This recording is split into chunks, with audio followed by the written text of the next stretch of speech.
Have you noticed all the non-alcohol options taking over grocery store shelves? Or all those mocktails on your local restaurant menus? In Canada, we're seeing a decline in alcohol consumption. People are drinking less.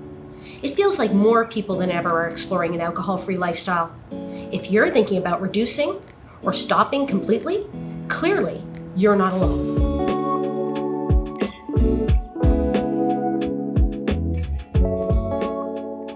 Hi, I'm Dr. Kim Corace, psychologist at the Ottawa Hospital. We know cutting back can be hard. Alcohol is an active element in many social events and celebrations.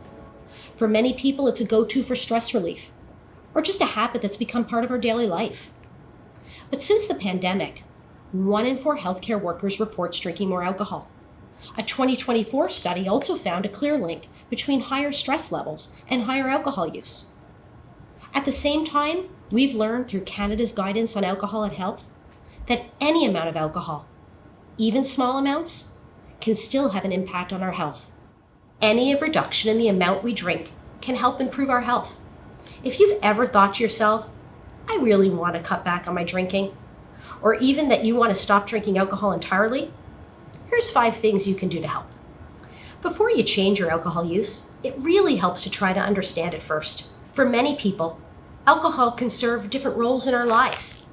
It could be a method of stress relief, a way to unwind or turn off after that really long day. Maybe you're using it as a way to help with social connection and feeling more relaxed around friends, your family, or coworkers. For many people, it's routine, that glass of wine while cooking, Friday drinks, weekend rituals, or maybe even reward. How many times do we say to ourselves, I've had a hard week. This is my treat. For some, alcohol can be an escape, a way to numb worry or those difficult emotions. These are just a few reasons why people drink alcohol.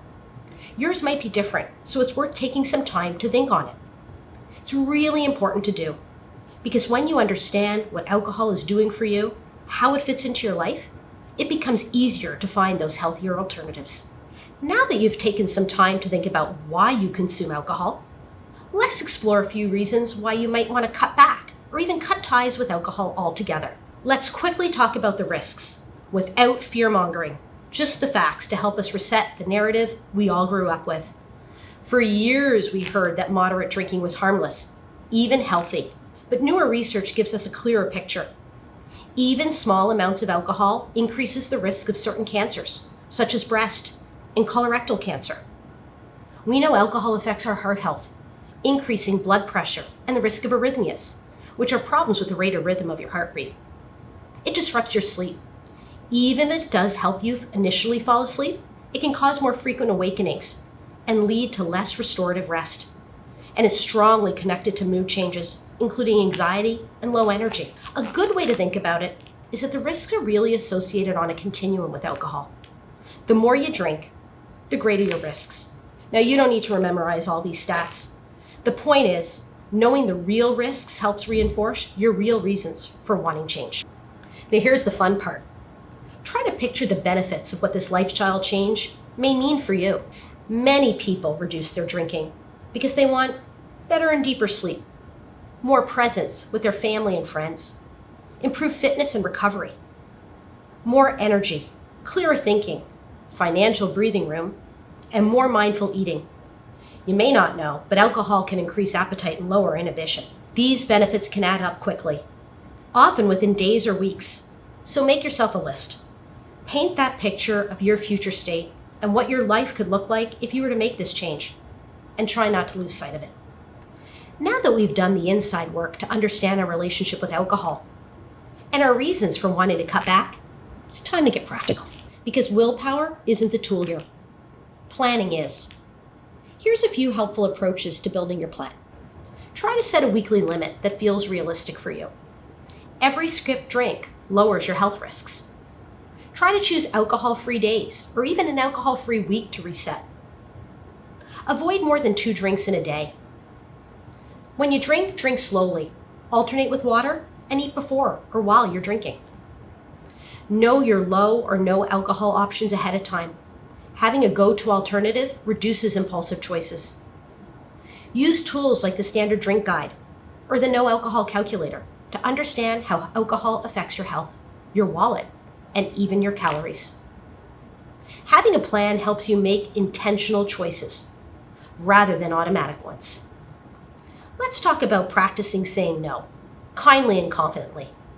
This may seem like the simplest tip, but social pressure can be really powerful. Being able to say no with kindness, and most importantly, confidence, it really is a superpower. Here's just a few ideas. Try them on for size. No thanks, not tonight. I'm good with water. I've got an early morning tomorrow. I'm focusing on my health, so I'll skip the drink tonight. It doesn't have to be dramatic, just honest, simple, and be yourself.